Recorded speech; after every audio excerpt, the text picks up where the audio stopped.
aqui de Goiânia. E para quem que você vai fazer pergunta, Fernando? Pro Divaldo. E qual é a pergunta que você tem para o baiano mais querido? O que dizer sobre a ideologia de gênero? Obrigado, Fernando.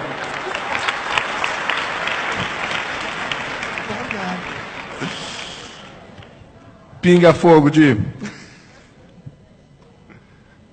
Eu diria em frase muito breve que é um momento de alucinação psicológica da sociedade.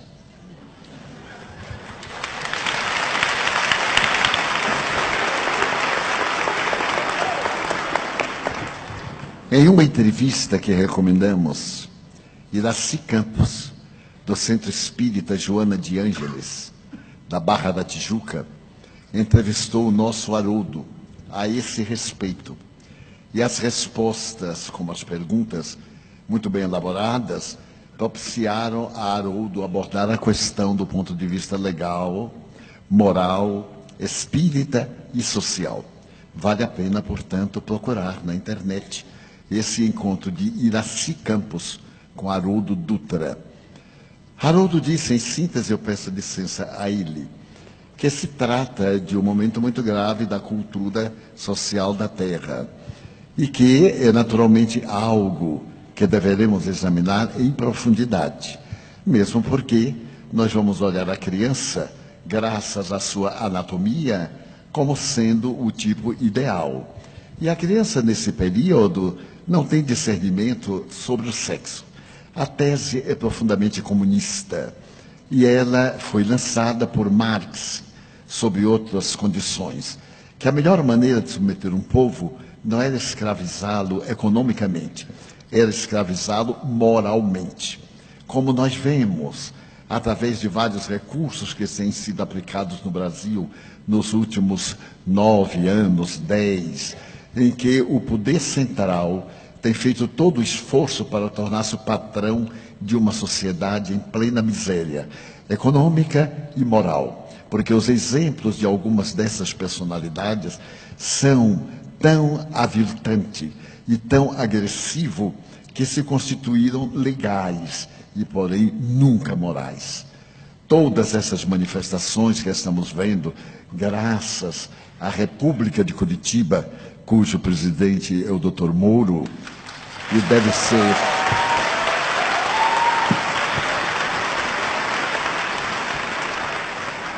o desnudar da hipocrisia e da criminalidade. Aliás, o Evangelho recomenda que não deveremos provocar o escândalo. E o nosso venerando juiz não provocou o escândalo, atendeu a uma denúncia muito singela.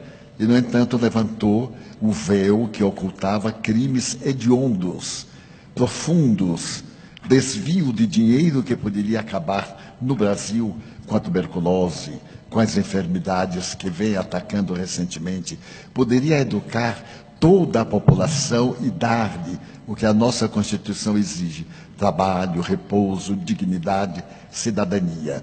Mas determinados comportamentos de alguns do passado muito próximo estabeleceram o marxismo disfarçado e a corrupção sob qualquer aspecto como um princípio ético. A teoria de gênero é para criar na criança, no futuro cidadão, a ausência de qualquer princípio moral. Uma criança não sabe discernir, somente tem curiosidade. No mesmo banheiro, um menino e uma menina irão olhar-se biologicamente, sorrir e perguntar o de que se tratava aquele aparelho genésico, que é desconhecido. Então nós devemos repudiar de imediato e apelar para aqueles em quem nós votamos, somos responsáveis, e gritar para eles que somos contra, totalmente contra, essa imoralidade ímpar.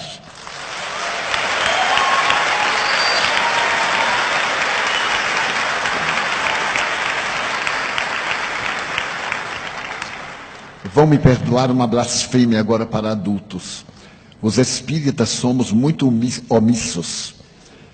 No nome falso e na capa da humildade, achamos que tudo está bem, mas nem tudo está bem.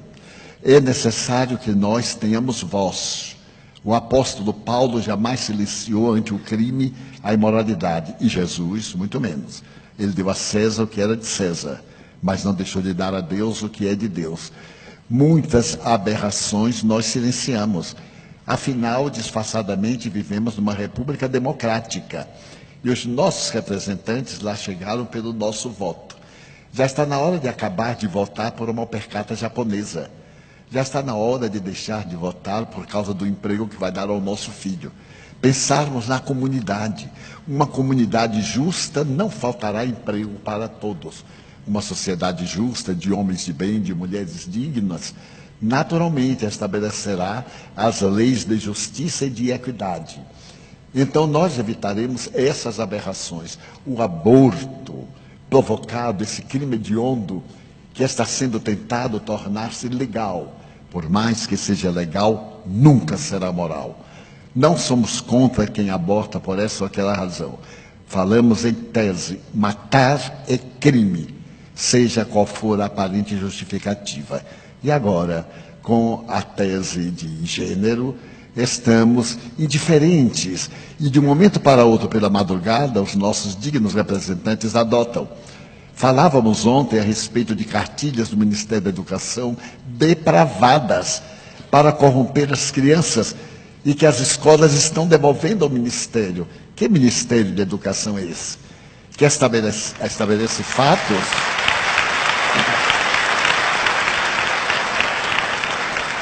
de uma indignidade muito grande. Os pais devem vigiar os livros dos seus filhos e, naturalmente, recusarem. Nós temos o direito de recusar. Nós temos o dever de recusar. Victor Hugo já nos falava há mais de 150 anos, um grande pecado é a omissão. E Kardec nos falou que não era nobre apenas não fazer o mal, porque não fazer o bem é um crime muito grande. E então precisamos ser mais audaciosos, espíritas, definidos, termos opinião. A doutrina nos ensina, e para os jovens, eu direi que há uma ética, liberdade. O sexo é livre, livre sim, mas ele não tem a liberdade de indignificar a sociedade. Poderemos sim exercer o sexo, é uma função do corpo e também da alma, mas com respeito e com a presença do amor. Portanto, a teoria de gênero, jamais.